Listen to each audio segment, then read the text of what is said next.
right, man. Welcome to the intro of Crow 777 Radio Podcast, episode 47. I have Jason Lindgren back with me today, and we are going to talk all about telescopes, filming, cameras, and how people can film with whatever they may have to film with, because there is so much interest lately that I'm seeing in messages and other places of people wanting to get in and film.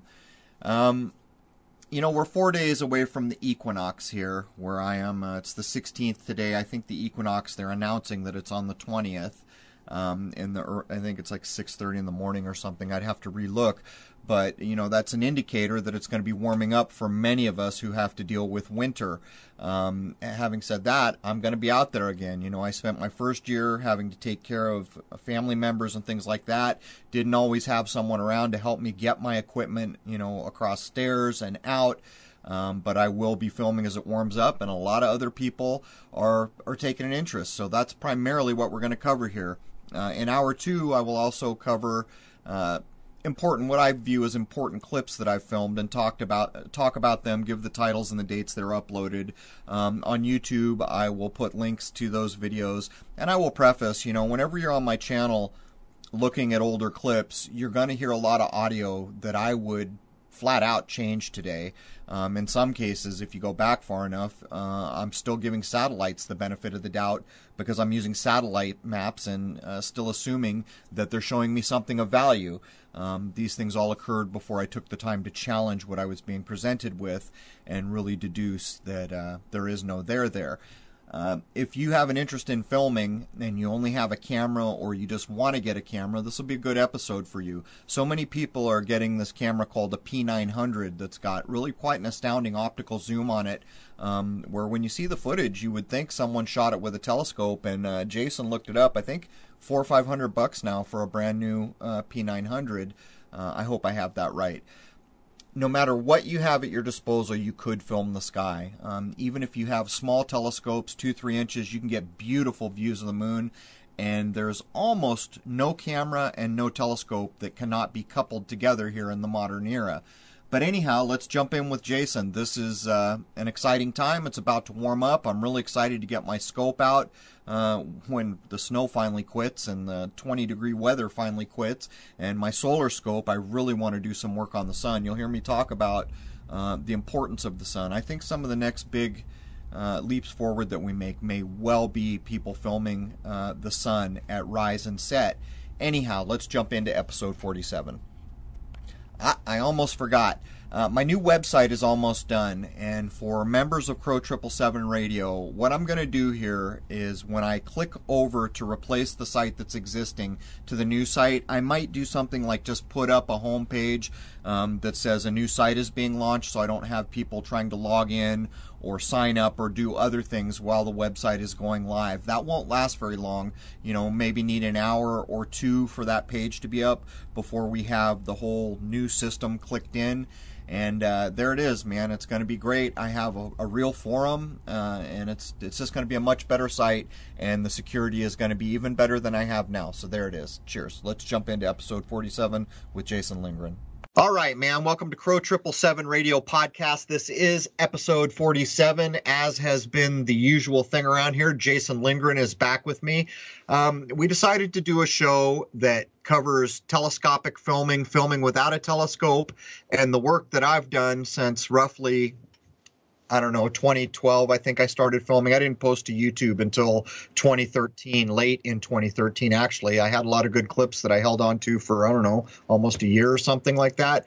But a lot of people are taking an interest. There are people out there filming. As a matter of fact, and I better look to see, I think it's Rethinking. Let me look at the channel name real quick here. Rethinking It All channel just caught the lunar wave again. I think this is his second lunar wave. I will get around to posting that on my channel when I have some time. But a lot of people are really wanting to film. And for those of us who lives where it snows, and by the way, we just got pretty good amount of bad weather here. But as we come into spring, this is the time when a lot of us can start filming again, and people are asking, what do we shoot? How do we shoot? What do we need to shoot? And that's what this episode is going to be about. And I will also cover some of the key clips that I've filmed over time. Anyhow, welcome aboard, Jason. Well, hello. How you doing, man? Did you guys get pummeled down there by any bad weather? We had a bad rainstorm, and it knocked the weather from 80 back down to 60. well, well, I was sitting here trying to convince everyone it was spring, and then the Weather Channel started fear porning this big blizzard that we were going to have. I think we got 2, maybe 3 inches, and it was all rained away. Most of it was rained away the same day. I understand other people did get more snow than that, but we're still waiting for it to warm up so we can start filming. Right, so this is a good setup for folks to be ready to get out there and start doing something with this.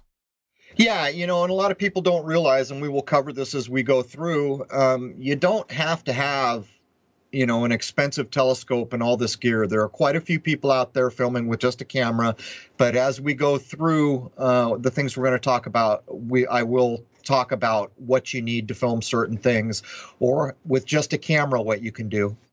Yeah, I'm actually thinking about picking up the one Nikon that we were talking about a while ago after I pay off the latest addition to my studio. Which Nikon was that? I've already forgotten. I think it's the P900. Correct me if I'm wrong. Yeah, I think that's the one everyone's really getting into because the digital zoom is so good. And before we jump in, just so folks understand the difference between digital zoom and optical zoom. I'm sorry, I should have been saying optical zoom just now, not digital zoom. When you're using optical zoom, you're zooming and maintaining quality as good as you can. When you switch over to digital zoom, I guess the camera's doing math or something, but it really degrades the image. So when you're using a camera and you are using a zoom function on like a DSLR, you want to maintain optical zoom. And some of the older cameras, I don't know, you go about halfway and it goes into digital zoom. If you go into that digital zoom mode, you will be messing up your image and really degrading the value. In other words, it's better to shoot without as tight a zoom as you could with optical than it is to get closer with digital zoom because you really degrade your video. Maybe this will help for noobs out there because I just started looking at this myself. My iPhone 7 has a really good camera, but the only zoom on it is digital. So when you have the camera up and you take your finger and swipe it bigger, it's digitally zooming in, and you can tell that very quickly it starts to degrade. So you're better off just walking closer to the source. When I was watching videos on this Nikon camera, I'm going off the top of my head here, but I think it's got an 83 times optical zoom, meaning, and correct me if I'm wrong here, that it's actually a physical apparatus. The lenses are doing the work, so Right. It's just getting more light. So hopefully that helps people to understand what we're talking about here. That's the way I, as an entry-level person, understand all this. Right, that's what it should be when you're talking about optical zoom, and it's hard to know across all camera types. But you bring up, just using a phone because the cameras have gotten so good. I believe it's Richard Parker channel, who has filmed the lunar wave, was using, I don't know whether it was an iPhone, he was using some sort of phone with an HD camera on it, and he was putting it up to the eyepiece of his telescope and getting pretty good results. So, I mean, that even tells you that there are probably a lot of people out there listening that have phones where the camera quality is good enough in their phone that they could do something like that. Yeah, it's interesting. Like most phones these days, they have HD cameras, and the newest of the new have 4K cameras in them, which is just absolutely incredible to me. But anyway, this can get you started really easily. I believe the Nikon is somewhere in the $500 to $600 range, and I've watched a bunch of videos that people were shooting the heavens with, and it looks like you're shooting with a telescope. It can get so close. Right, and I mean, we'll cover what I started with. I had a Canon T2i, and 16 megapixels or something. The lunar wave was filmed with that. The shooting orb was filmed with that. So much of my early footage was shot with that, and the P900 is light years beyond in quality. Yeah, it's and it's not an expensive investment. Like, you don't need a giant telescope, which is, what is a good telescope? $1,000+, I assume, right? Right, and we should talk about that a little bit too, because a lot of scope shops will have used scopes, and those are a good deal. And we will also talk about, if you want to concentrate on the moon, you really don't need a huge scope to film the moon. 2-3 inches will get you beautiful views of the moon. The issue here is if you get a small scope like that and you really get into it, you're going to outgrow it pretty quick. You're going to wish you had like 6 or 8 inch aperture. But if you have access to an old scope laying around that's 2 or 3 inches and you can get a camera on it, that will generally give you beautiful views of the moon. That's awesome. So let's get into this then. What got you filming the skies? What was the entry for you? Well, my whole life I had wanted to get telescopes and I could never really afford them. And by the time the 90s had come around, I was already out of the Marine Corps. I decided to make an investment, and with money that I'd saved and a credit card, I bought the first robotic 8-inch Meade telescope back when Meade was still producing American-made really good stuff. There was no single event. I think in a way there was, in a way there wasn't. As time went on, I got really interested in astrophotography. I wanted to do these other things, but fast forward all the way up to 2012. There was a night we were watching on a supermoon of 2012. I think it was in May, if I remember correctly, not sure. We, family members and I, witnessed black triangles transiting the moon for, I don't know, 2-3 hours. And that's really what got me spurred on to get decent equipment, which is when I got the Canon Rebel T2i to start filming. So that was probably the main reason that I started filming in the modern era. So were you seeing that with the naked eye, or were you seeing the triangles through a camera of some sort? Naked eye. So we had a 26 millimeter eyepiece. And for those who don't know, when you put a camera on a scope and you've got like a monitor, most cameras have an HD out, so you can put just like a regular TV monitor or whatever you have laying around, even a computer monitor. The crisp quality of the image when you're looking through an eyepiece is much, much better. When we were witnessing the endless black triangles transiting from every direction, we had a very, very good crisp view with a 26 millimeter eyepiece on an 8-inch telescope. So the view is staggering, because almost everything else I've filmed, of course, has been with a camera on the scope and not my eyeball through an eyepiece. So what you're saying is, even with that first telescope you had, you were still getting some really interesting, unusual objects sighted, and that would have piqued your interest to be like, wow, I want more. Well, right. After that night, and I don't even know how many we saw, I think it culminated. My brother-in-law claimed he saw like, I don't know, 4, 5, 6, 7 of them in formation going by. He was the only one who got to see that because, of course, we were having to share at the eyepiece. I knew within a day or two I was getting the things I needed to couple my camera to the scope. But I was thinking the whole time, in a million years, I'm never going to film anything like that. But lo and behold, I kept at it. And as everyone is aware, I filmed a number of very interesting things. Yeah, black triangles. I know Randy from Houston showed me footage that he had also captured similar such things. So you're not the only one catching this stuff. No, if you search around, you'll find that almost everything I've shot, and this isn't 100% true with in regard to things transiting the moon, nearly everything I've shot has been captured by other people. There's a clip that I call the boomerang, which I didn't add to the list for this show, but that might have been, I don't know, I can't remember back whether I shot the boomerang or the lunar wave first, but they were right in that area together. And when I shot that boomerang, that's really when I started to say I'm going to film all the time. Huh. So what was the first gear you got after you got the triangles you wanted to start filming? What's the first stuff you had to make that happen?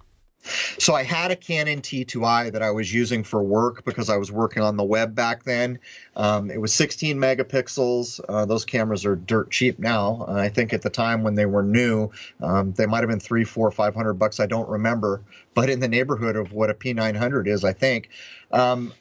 I went out and you need two things to put a DSLR camera on the back of a Schmidt Cassegrain telescope, which in my view is the best for filming if you have a choice. And one of those is an adapter ring. So you need an adapter ring. If it's a Canon, you get a Canon. If it's a Nikon, you get a Nikon. Then you need what's called a T-ring. At least in astronomy, it's called a T-ring. I actually think camera people call a T-ring what I'm calling an adapter. But so I needed those two little pieces to get my camera hooked up. And that's where it really started. So I had a 1990s vintage classic 8-inch Meade Schmidt Cassegrain telescope. I would remove the rear cell so there's no eyepiece, and I would couple my Canon T2i DSLR right to the back. So at that point, you're using the camera's viewfinder and screen to be what would be taking the place of the eyepiece, basically? Right. So in most cases, when you have a DSLR doing video, you're looking at that little 3-inch screen on the back of the camera. And actually, I used that for quite a while before I finally got around to getting a computer hooked up, and then eventually went to HD monitors. But for the first, I don't know, many months, I was looking at that little 3-inch LCD. I was doing that when I filmed the Lunar Wave.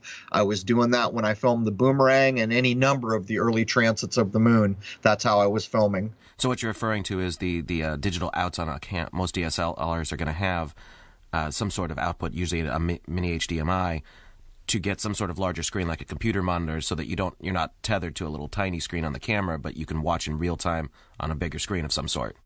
Right, and almost every modern DSLR will have an HDMI out, which means you just need an HDMI cable, and you can go to a computer monitor, an old TV, any of the flat screen modern TV type things. You can go right into them, and what you're basically doing is, instead of looking at that little 3-inch LCD on the back of the camera, now you're looking at a monitor that's whatever size you manage to couple, and it makes a huge difference, because when you sit there for hours filming, having a good size monitor really takes a lot of the work out of it. Well, for one thing, I'm sure it just takes a lot of the strain off your eye, because you're watching in real time, so you know what you're pointed at, and you're not straining to see details that may be catching your interest. You're watching on, no matter what, it's going to be much larger than that 3-inch screen. Absolutely, and truth be told, like, we're going to talk about the Vortex clip that Croette filmed. She would have never been able to see that on the 3-inch LCD. There's no way. As a matter of fact, when I got the clip and I was reviewing it, the first thing I said to her was, I can't believe you even saw this. It's amazing that you even realized you'd captured this. So yeah, it does make a big difference. So after you get to all your equipment hooked up, what was the first big astronomical cool thing you filmed? So I'm not 100% sure. It's either the Lunar Wave or the Boomerang. I don't remember at this point which came first, and I've changed systems so much I would have to run, try to track whatever the original copy of that clip is, and look at the metadata on it to see if I could deduce that. But the Boomerang clip or the Lunar Wave, and actually, truth be told, by the time I understood that the Lunar Wave was important, that's probably the first really big clip. Now, pre-Lunar Wave, what were you looking for? What was your approach? Were you just still almost UFO hunting at that point? Just you wanted to see what cool stuff is up there that you obviously had already seen, and like, wow, that's interesting. I want to see more of this. Yeah, we were aware of chemtrails. I was aware that we were always seeing things like orbs and other things, and I had years before taken a really crappy little consumer grade digital camera and just pointed at the sky, and I would always pick up things, but the camera quality was so poor you couldn't really tell what we'd picked up. So for the most part, I was shooting the moon when it was well lit, looking for transits, but I was also, scoping around on things like Jupiter and Saturn, whatever was in the area, basically looking at everything but concentrating on the moon at that point. And what was making you concentrate on the moon, bringing you up to the point where you captured the first Lunar Wave? When I captured the Lunar Wave, I was actually still had the black triangles that we'd visually seen in mind, and that's the kind of thing I wanted to capture on film so I could review it. Here's the issue. If something is in the sky at night and it's not lit, the only way you're ever going to see it is with a very specialized camera system, IR or UV or something like this, a FLIR system or who knows, or you're going to have to catch it backlit with the moon. And so, there's really not a lot of options there. So that's basically why I was doing it. And then you didn't see the Lunar Wave in real time. You caught that later, right? Like looking back on footage? No, what actually happened was, and it's a weird clip. You'll notice in the beginning of the clip, I pan below the moon. When I shoot, I almost always, like 98% of the time, try to stay centered on the moon because I don't want to miss anything, because you're sitting there for hours and you don't want to pan off the moon and then miss something. My wife does it differently. She pans all over the place. But what happened was, I was on the moon. For whatever reason, I panned below the moon, and you can see the Lunar Wave start. I didn't notice it, and I panned the camera above the Lunar Wave, and the Lunar Wave catches up to the camera, and then I saw it. My first reaction is that equipment is failing, but it something didn't sit right with me from the beginning, because after it happened, I reached over to delete the clip. And when I reach over to delete a clip, I delete it like 100% of the time. For some reason, I didn't. And then people have heard the story so often, time went by and I kept going back to look at it. I finally deleted it one day. And as I went to bed that night, it all dawned on me all at once that was absolutely a filmed event. And I went and restored the clip. So were you watching it on a bigger monitor? No, I was looking at a 3-inch LCD on the back of a Canon T2i. Wow, so you just kind of barely caught it seeing on that little screen then. Well, I saw it really well once I'd panned back up and the wave caught up to the camera. But yeah, you're looking at a 3-inch LCD screen. And so, it just didn't. The first human reaction to most people to see the lunar wave is they try to explain, this has to be equipment, or they try to explain it away. It's a common, humans do that, because the other option is a bit more outlandish. If it's not equipment doing this and this is a filmed event, then what is it? But yeah, when you're looking at that little monitor, you're not getting the greatest look. And like I said, my first reaction was, something's got to be failing here. And that's weird too, because I'm a digital guy, have been since the 90s, and digital things don't fail in an organic way like that. You get shredding, you get pixelation, you get things that are very straight edged for the most part. So that's probably why it didn't sit well with me for the longest time, as I just wasn't putting one and one together. So was it that night that you went and restored the clip and looked at it and you were like, good grief, this is something extraordinary? No, it went on for quite some time, weeks. I don't remember how long, maybe as long as a month or something like that. And I kept going back and looking at it. And, finally at some point I just said, I'm going to delete the clip, because at the time, saving all the clips I was shooting, it became a hard drive problem because I had so many. I needed to review the ones that I'd saved, the ones that I'd made clips out of. And so I just deleted it. And it was that night, as I laid down to go to bed, it dawned on me all at once that the camera pan proved it was a filmed event. And then in earnest, the real studying of the clip began, and many other people getting involved. So that's how it went. And since we're discussing equipment here, I guess it's a fair point to note that shooting HD footage does take up a lot of space, and that's something to bear in mind if you're intending to keep all of your footage for later playback in analysis. Make sure that you're taking that into account with whatever system you're going to have. Right. This is the argument for 4K. You step up, the better quality your video gets, the more disk space you're going to need. And if you're doing this as much as I was, disk space, I had external hard drives sitting all around, and I had things stored and backed up everywhere. And that, you got to realize I was only using, it wasn't even full frame video on the Canon T2i, and it was only 16 megapixels. So that is a big concern. And I'll give people a tip. If you end up filming with a telescope and a DSLR, what I do is I monitor it in real time. And if I don't see anything in the clip, after about 5 minutes, I delete the clip and I reset it. And that's the whole reason for it, because if you sat down for, say, 5 or 6 hours a night and saved every clip you shot, even with a Canon T2i, which isn't that high quality, you're going to be using up gigabytes and gigabytes so quickly. Right. I've even noticed that shooting just stuff with my Blackmagic and all that.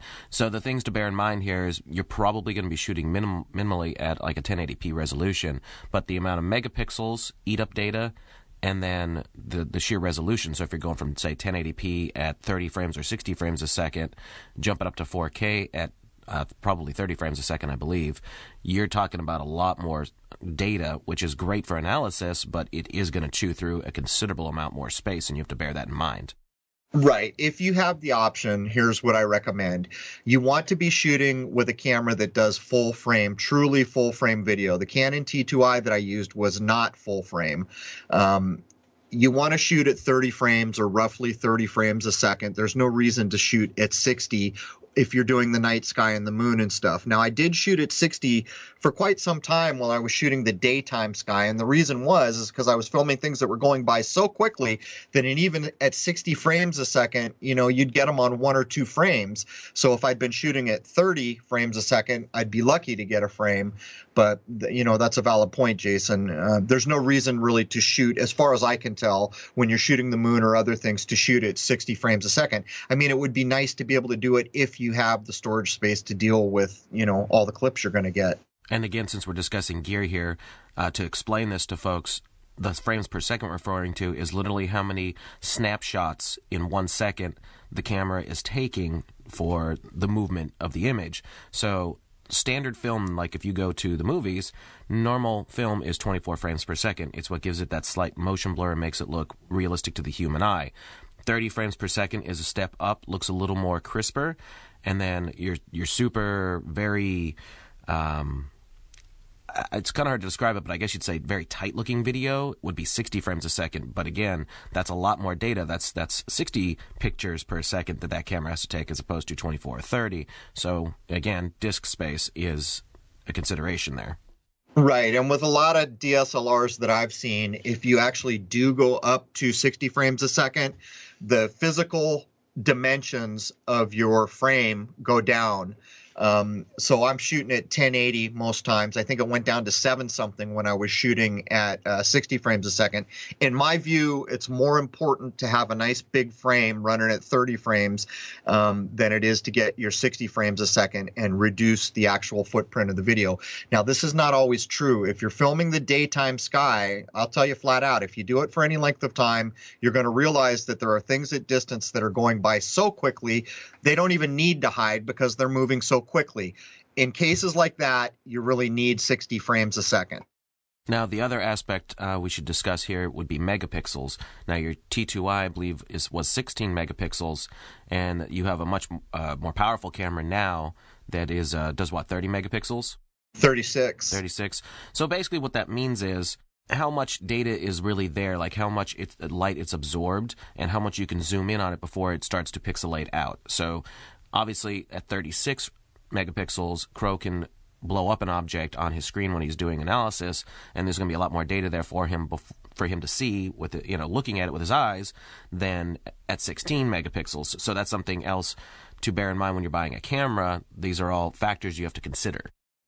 Right. So to make it a simple conversation, this is how I view megapixels. You're going to have a better image, but when you're in the editing room and you want to zoom in on something, that's really where you're paying the dividends. And so people can go to my YouTube channel and check out what the difference is. If you look at my early things that I've filmed, from like March of 2014, where the UFO or the orb fires into the chemtrail, that's with 16 megapixels. There's another clip I have up that was uploaded on October 10, 2014, called Crystal Clear Moon Object. That was shot with high megapixels on my Nikon, 36 megapixels, and you can instantly tell the difference. You can see what it does for you, and you can tell when I'm editing, the zoom is nice, crystal clear. And I think the most modern cameras that just came out, they're up to 50 megapixels, if I remember correctly, right?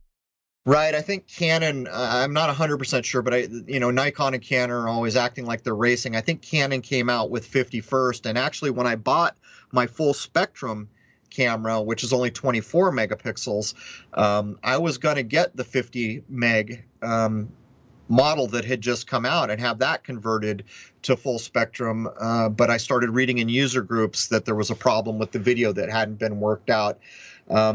They're going to be above 50 here pretty quick. And I would have to look. I mean, when you're talking about 4K video, I would have to really dissect, once you get up to 4K, how many megapixels you really need to start to get up to the quality I'm getting with 36 on a camera that's not 4K.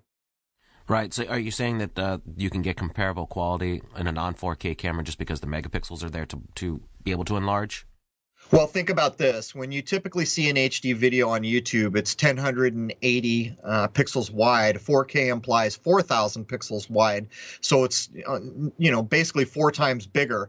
So if you were to shrink that down to 1080 and then zoom in, you can see the possibility right there. But it just gives you a frame of reference in your mind, the difference between looking at a frame that's 4,000 wide or 1,080 wide. And again, I would really have to look to take this apart. It gets confusing. And when you're looking at a physically bigger frame size, there's all these possibilities with zooming in on things and getting nice, crisp, clear imagery in a video that you're making. So I'm not really sure where megapixels would fit into that argument. If someone was saying, how many megapixels do I need on a 4K to get comparable to this 36 not 4K camera? I know that's kind of confusing, so maybe we should just move on. So anyway, what would you say is comparable? Now, you started on an 8-inch scope with your T2i. What did you move up to when you started capturing your later really awesomely crisp videos? So this is an important point to make about telescopes. I loved Meade because I had that Meade that I bought in the 90s. It was made in the United States. It's a tank. Works today as good as the day I've had it. I've never even had to collimate it or align the mirrors to get perfect focus. It's just been perfect all these years. I went and I bought a 12-inch Meade telescope, and it failed one after the other. But I do have video posted on my channel. Whenever you see video on my channel of the moon looking almost gold, like kind of a gold tan hue, you can, tell that was shot with the Meade. The reason I'm making this point is Meade is now made in Tijuana. I believe a Chinese company just bought it, if I'm not mistaken, not too long ago. I don't view them as quality scopes anymore, so I use Celestron. After I sent back the Meade, I got an 11-inch Celestron, and then I had the Nikon with 36 megapixels that I was coupling to, so that was the big jump in quality. Now, let's discuss the brands here. What Meade and Celestron are the two big names in scopes? Yeah, there are others, but I'm not even sure I would call Meade a big name now. You know, I still get Sky and Telescope magazine just to monitor what's being pushed. And in a lot of those, you don't even see a Meade advertisement anymore. And they used to have, minimally one full page, if not 2 or 3. So it kind of tells you the state of things. Right now, for my money, if people are new to this game, I would recommend looking at Celestron. SCT or Schmidt Cassegrain style scopes have always been my choice because they're just really good for filming through and ease of use, and they have a short tube, so storing them is also handy. But the main thing about the new Celestrons is back in the day when I first got my Meade 8-inch in the 90s and I wanted to align the scope so that it would track the sky, there were a few options. You could do a polar alignment, which means you need a wedge and all this specialized equipment to align on the pole star. For astrophotography, you had to do it that way. But for just videoing, you had to locate minimally two bright stars, or 3 if you wanted more accuracy, know their name, and center them up, tell the scope what you're looking at, go to the next star. That's how you did an alignment. With the modern Celestrons, you basically turn it on, let the GPS do whatever the GPS does, and then you point it at, say, the moon and say track the moon. And it's that simple. You can do the same thing with the sun or any number of things. In other words, you don't have an alignment procedure. So for people who are new to the telescope game, it has gotten so darn simple to get up and running and tracking the sky. Now, optical quality, you're saying the older Meades were really well made, so there's no comparison today once they started being outsourced to other countries. And Celestron is still being made in America to a very high standard?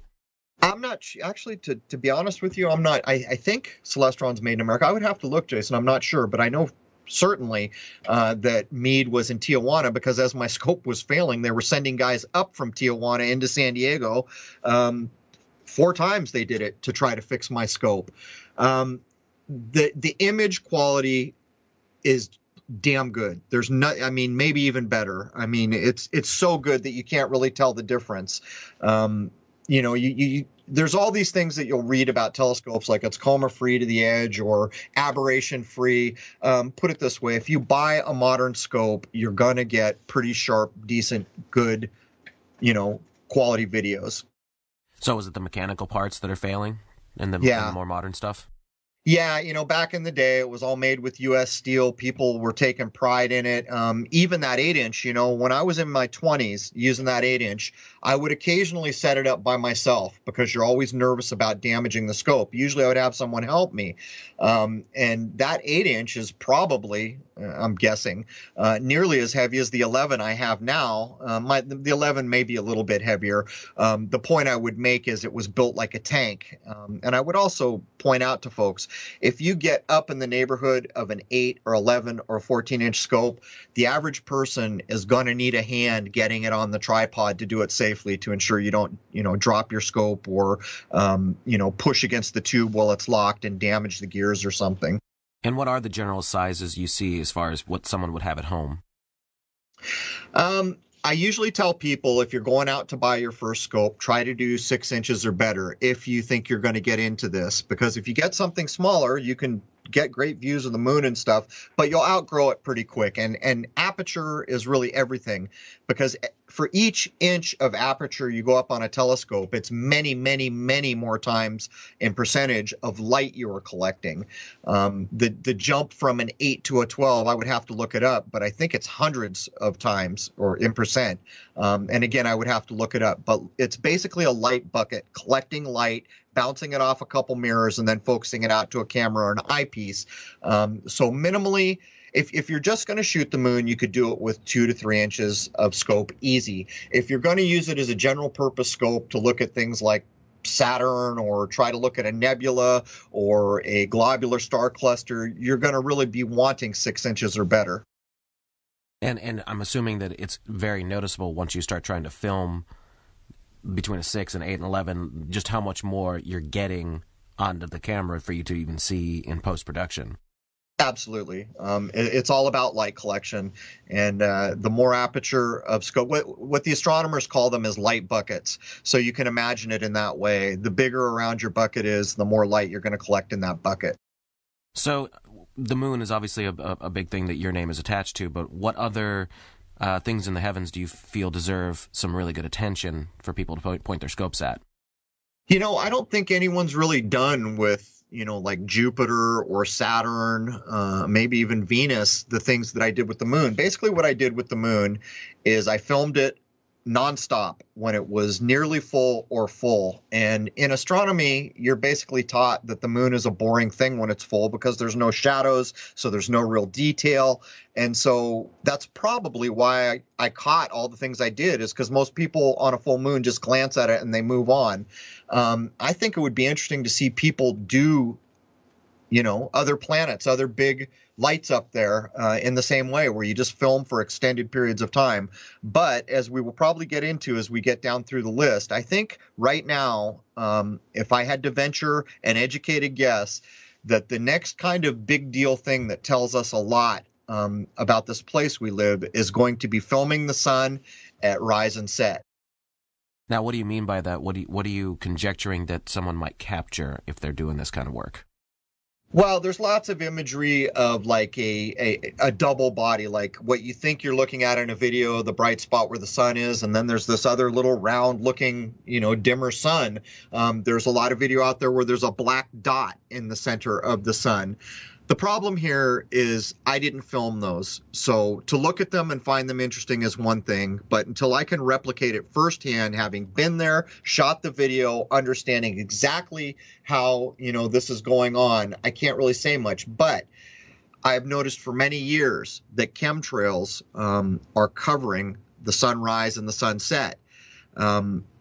Here, where I am in Rhode Island, we have watched for, a couple months, and almost every day we will see the chemtrail lines converge from south, north, or straight across the sky to right where the sun's going to go down. I would estimate that maybe 1 or 2 days in 30, you have any view at all of the sun going down, and I don't have a good view of sunrise here, but I have been in places where there's a great view of sunrise. And when I took the trip around the United States, drove, over 8,000 miles, everywhere I went, if I was looking in the rear view and the sun was coming up, there was the chemtrail smudge. Might not be a chemtrail in the sky, but right where the sun was coming up, it was smudged out. And every single day on that trip, as the sun was going down, it was smudged out by chemtrails. In my view, they're covering something up. I mean, to take that much effort to obscure the sun at these times, they must be covering something up.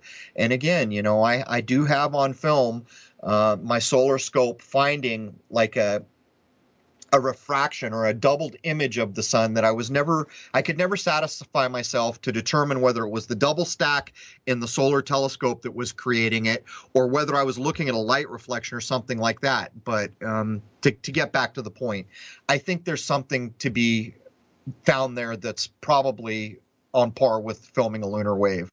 Do you have any idea what it might be, what it might demonstrate? Like with the lunar wave, obviously, the thought here is that there's some sort of fakery going on without using specific words like hologram and all that, because we really don't know what it is.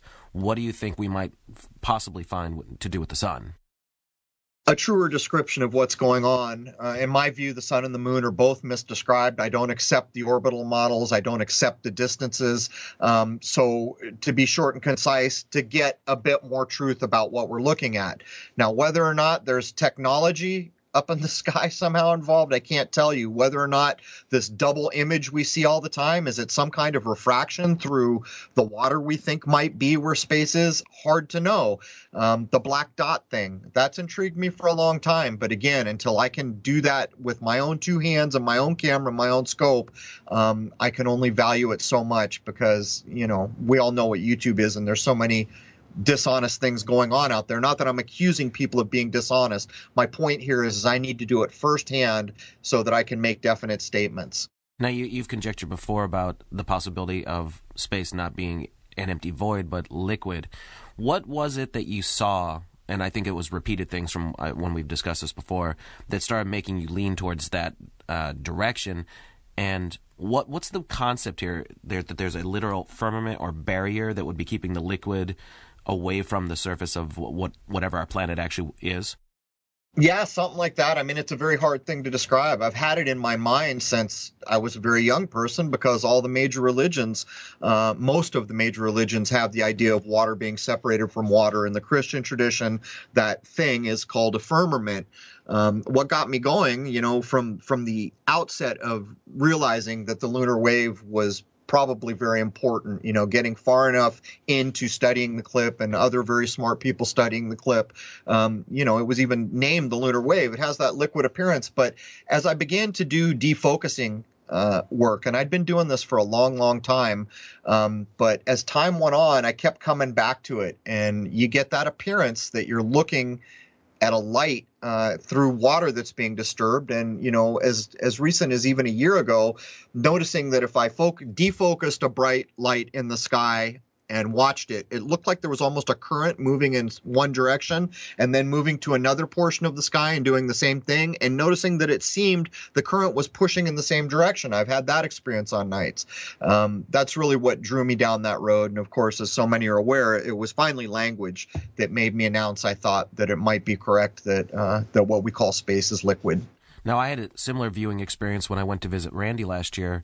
We were outside late at night pointing his 4K camera at different objects, the moon and the stars and everything, and he did exactly that. He defocused the camera a little bit, and it literally looked like light coming through water. Now, I don't know enough about the technology, so I don't know if that's just an effect of the lens, everything not being focused properly and the way light's hitting the camera, but I'm assuming that's kind of along the lines of what you're referring to. Yeah, it's exactly it. You can overfocus or you can defocus.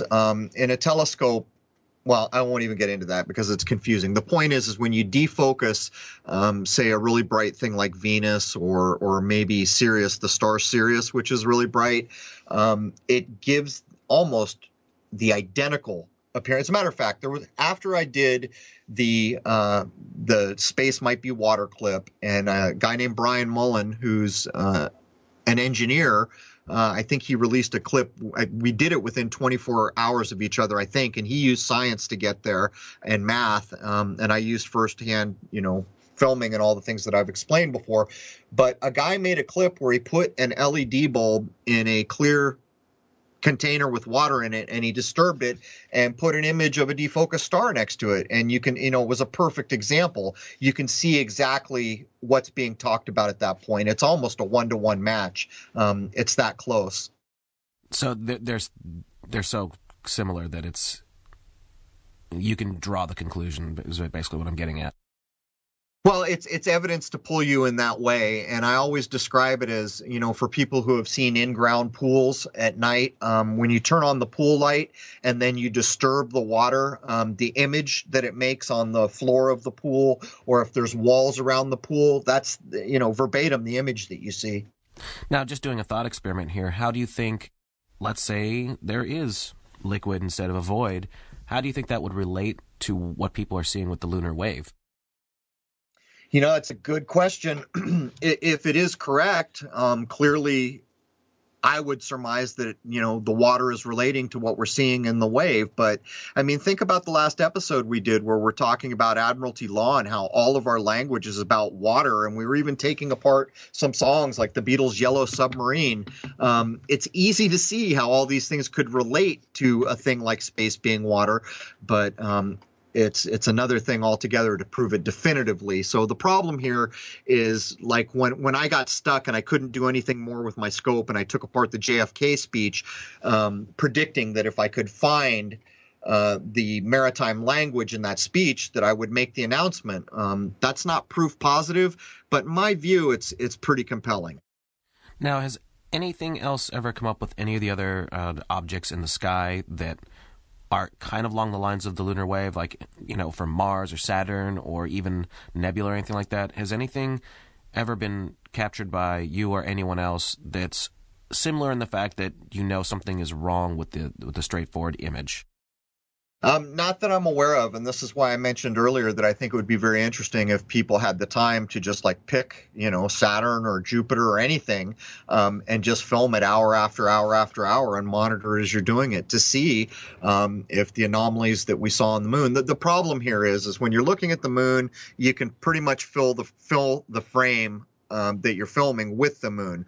When you start to do things like Jupiter or Saturn, unless you are using an eyepiece and a projection system, so you're projecting through the eyepiece into the camera, it's going to be much, much smaller point in the center of your video, so probably a lot more difficult to realize if anything like that is going on. But, I suppose you could get like a 26 millimeter eyepiece and use eyepiece projection into the camera to get the image of, say, Jupiter much bigger, so that you could have a good view to see if something like this is going on. But again, it takes hours and hours, weeks and weeks. Now, the one I'd really love to see someone do is Saturn, just because, as anyone who is into the kind of things that you and I are very interested in, Saturn symbolism is prevalent for pretty much all of recorded history that we see. The Saturn symbolism is frequently interchangeable with the sun, but obviously there's something there that gets tied in with the whole elite and all of that. This isn't what the show is about, but there's obviously some significance to the planet Saturn that the elite cling to, and I'd be very curious to see if there's any sort of physical evidence we could discover as to why they're obsessed with it. Here's a funny thing, and a lot of telescope users out there will recognize it as true right off the bat. So the bigger planets that you just mentioned, one of which is Saturn, the other one is Jupiter, when you look at them through telescopes on a night with really good seeing, you get such great, crisp images. And I'm going to pull this off the top of my head, so the numbers may not be a spot-on match, but Jupiter is roughly, at times, we are told, something like 500 million miles away. Saturn is further. And we're getting these beautiful, crisp, detailed images. Now, when you shoot Mars, which is much, much closer, I don't know, I can't pull the distance off the top of my head. I would have to look it up. It is very rare when you can even start to approach the crispness of detail and the focus that you get on these planets that are further away. And I just thought I would mention it because I've always had this experience and I've always thought, why? It doesn't make any sense. Mars is so much closer. But anyhow. Well, I'm assuming the mainstream answer would be that Mars is supposed to be only slightly more than half the size of the Earth, and Jupiter's like, I don't remember how many Earths fit into a couple hundred, if I remember correctly, something along those lines. Maybe that's the answer, but I'm not entirely certain. Well, I'm doing a quick look up. Okay, so I just did a quick look up. They're claiming it's 225 million kilometers. So what is that? A million something miles, I guess. But you see, that's my point. Even if we take the average estimates for Jupiter, and again, I'm guessing, I have looked it up, it's between 4 and 500 million miles. And I'm doing the conversion from kilometers to miles in my head. I think it's a million point, I don't know, 6 or 7, if I had to guess. Oh, here it is. No, there it's not. Anyhow, let me look it up in miles so I don't have to guess. Okay, so what's it telling me here? I'm not getting a quick return. Anyhow, my point is this. If you're looking at something under 2 million miles to Mars by their estimates, which, by the way, I don't accept, they're lying, and then you're being told these other two things, one of which is roughly 500 million miles away, you can focus on so well all this detail and crispness. And look at Saturn, you know, the beautiful division in the rings and all these other things, and that's even way further than Jupiter's 500 million miles. And then we come back to just under 2 million miles, and you can never really, it's very difficult to get good, crisp, focused shots of Mars, even with an eyepiece. Really, that's one I hadn't heard before. So maybe Mars might be something that people could take a lot of time to film repeatedly every day. It would be interesting because over the years that I was filming, and I'd swing over and look at Mars, Mars changes a lot. The kind of color, the dark spot that's occasionally visible. Excuse me, visible there. Sorry, man, this weather's playing havoc with my throat.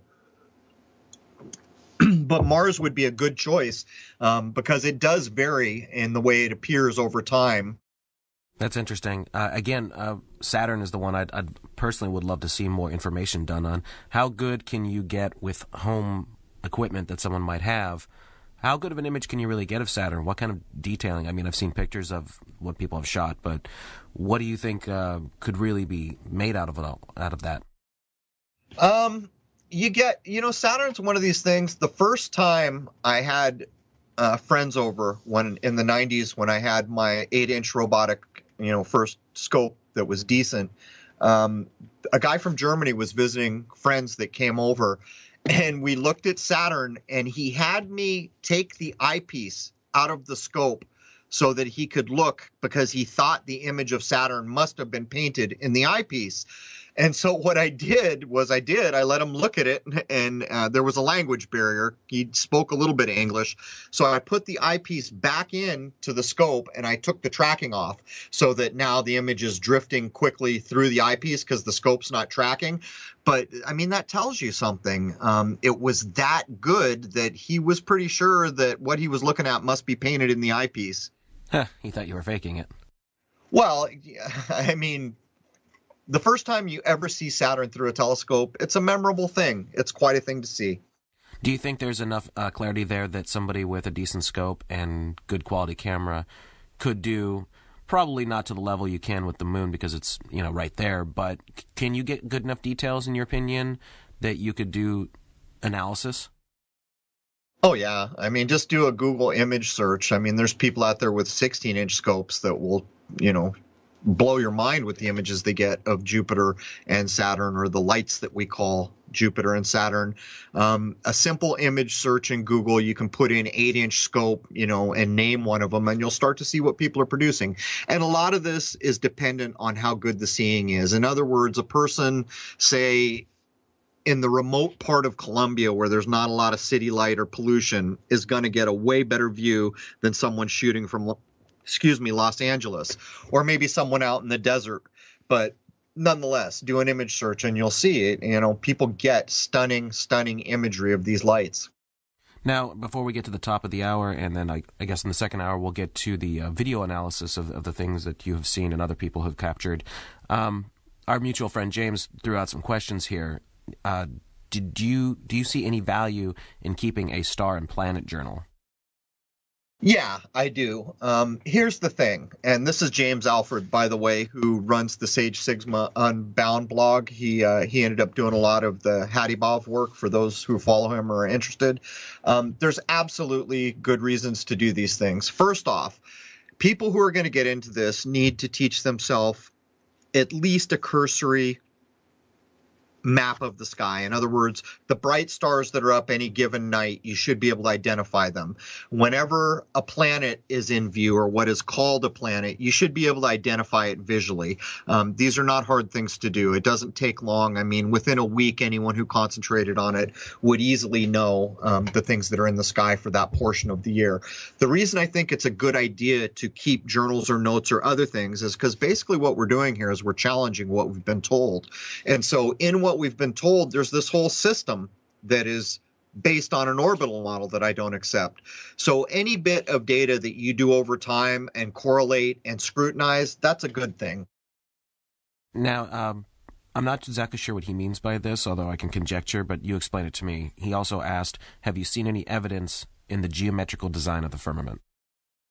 Yeah, I read that question. I would have to say no if I understand what he's asking me, but I'm not sure if James is aware that I did see what's called the arch or the vault of the sky, which may relate directly to what is called the firmament. I don't know, and I did it looking at the Milky Way on a perfect night here in Rhode Island. If we're talking geometry, maybe that does relate because, yeah, you're seeing an arc. You're literally seeing the Milky Way in front of you, arch over your head, and then down behind you, so you have to turn to see. So you are seeing like an inverted bowl shape, and I guess that is geometry in a way. And that's the kind of imagery you see in very clear areas like, say, in the Arizona desert or out west like that, where there's not a lot of obfuscation of anything. There's no light pollution. There's really not a lot of physical pollution. So you're pretty much just seeing as clear an image as you're going to get of the entire sky. And at that point, you're really seeing detail that, you're not going to see in a city, basically. Yeah, there are people living in cities in the United States like New York who may never have really seen a star because the light pollution is so bad. Or if they have, on a good night, there may be 2 or 3 stars that are visible from these cities. So yeah, it does make a difference, the light pollution and the chemtrailing. And of course, if you want to try to replicate what we're talking about here, you really want to do it when the moon is new, or not, in the sky, because that will also dim what you were seeing, the brightness of the moon. And basically what you're getting at with all of this is that when you had that kind of situation, what you saw definitely resembled the concept of the firmament, where it was a physical curved object of some sort, the way that the sky was being represented to you. What immediately came to my mind was the Rubaiyat of Omar Khayyam, which so many are familiar with. I spent a lot of my life looking for what I consider to probably be old things to read. And if I can remember the line from the Rubaiyat, it goes something like this. And this inverted bowl that we call the sky, under which cooped we live and die, something like that. But he calls it an inverted bowl. And this is just one of endless examples of what may be old writings, hard to know for sure, that talk about the vault, the arch, or the dome of the sky. That's very interesting. Yeah. So there it is in literature.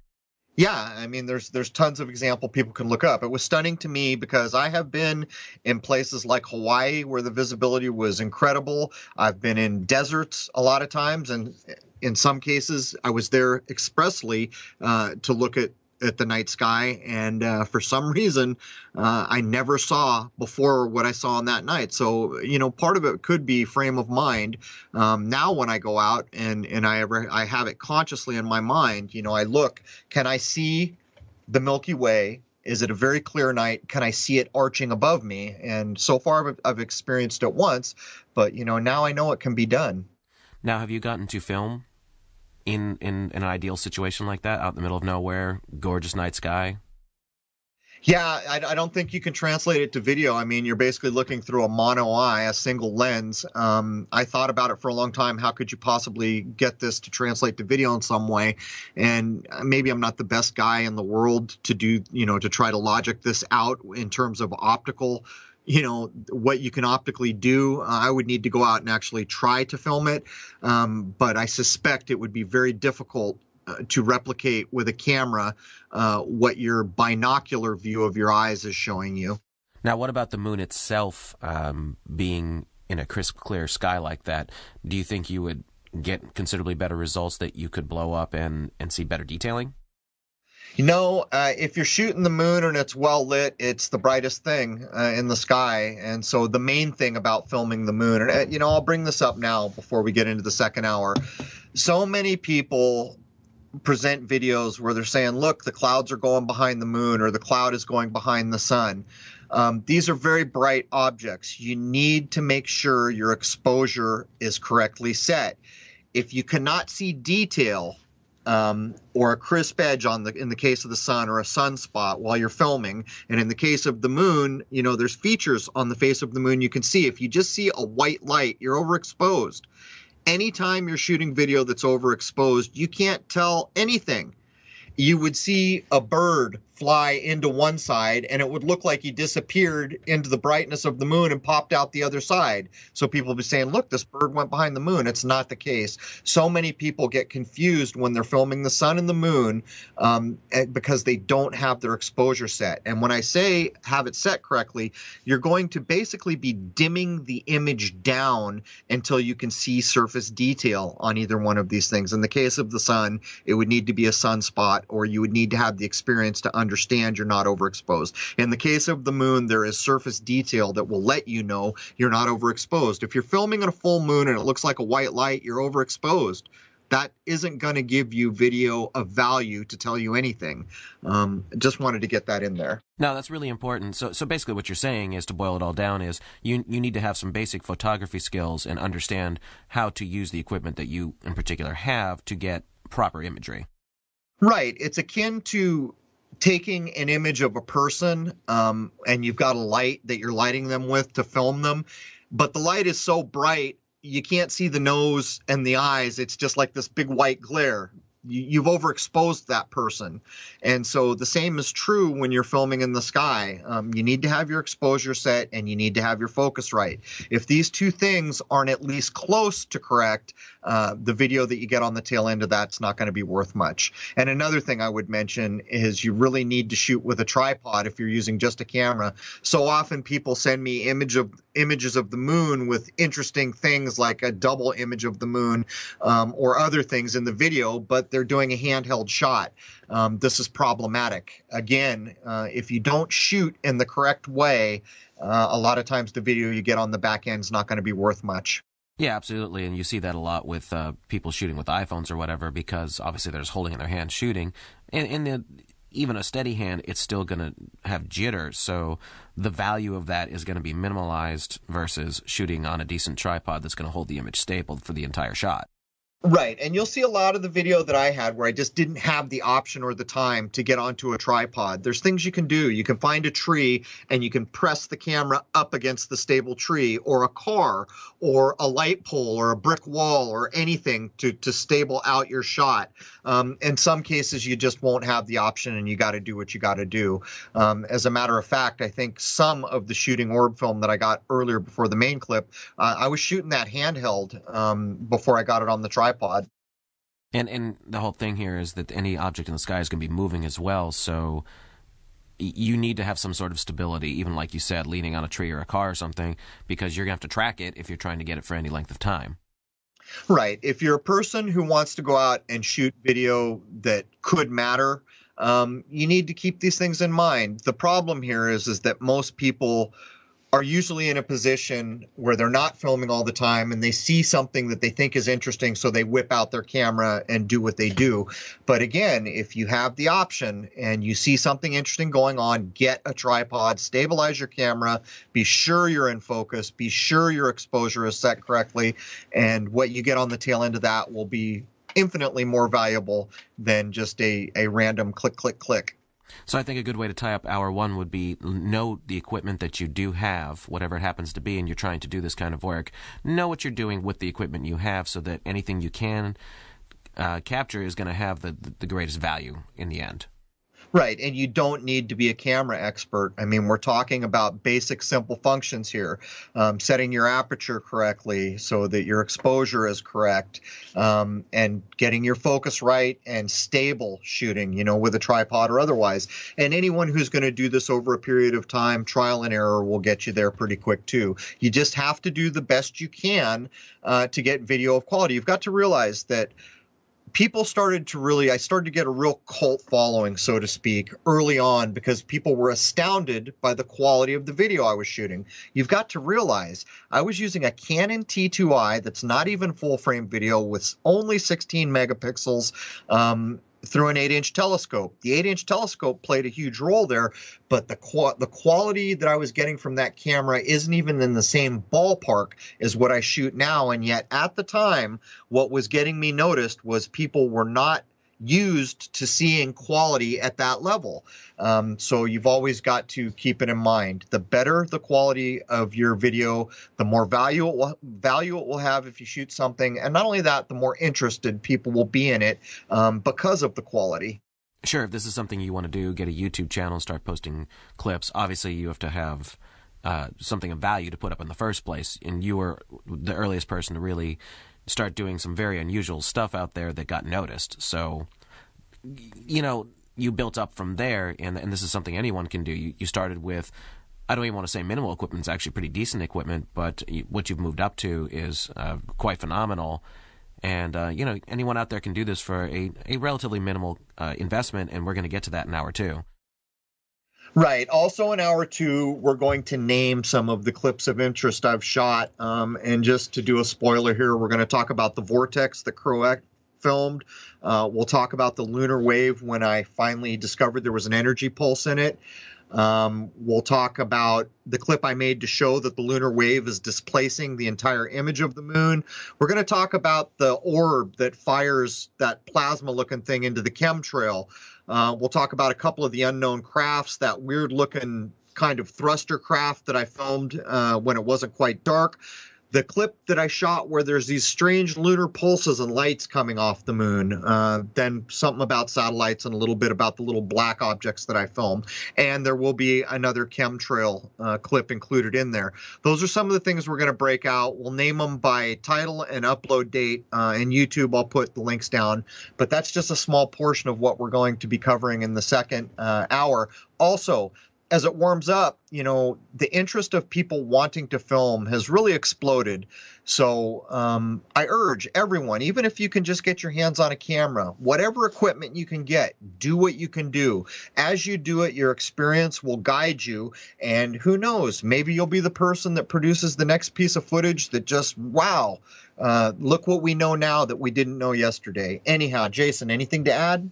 Yeah, for folks out there who want to get involved with this, pick on one of the other planets or objects so that we have people coming at these things from different perspectives. Lots of people are doing the moon, but come on, folks, someone out there do Saturn. Let's see it.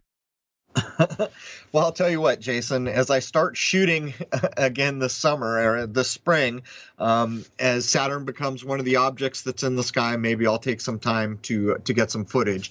Anyhow, that brings the first hour of episode 47 of Crow 777 Radio podcast to a close. The second hour will be posted on crow777radio.com. By the way, the new site should be done this month, and I hope to see you all over there.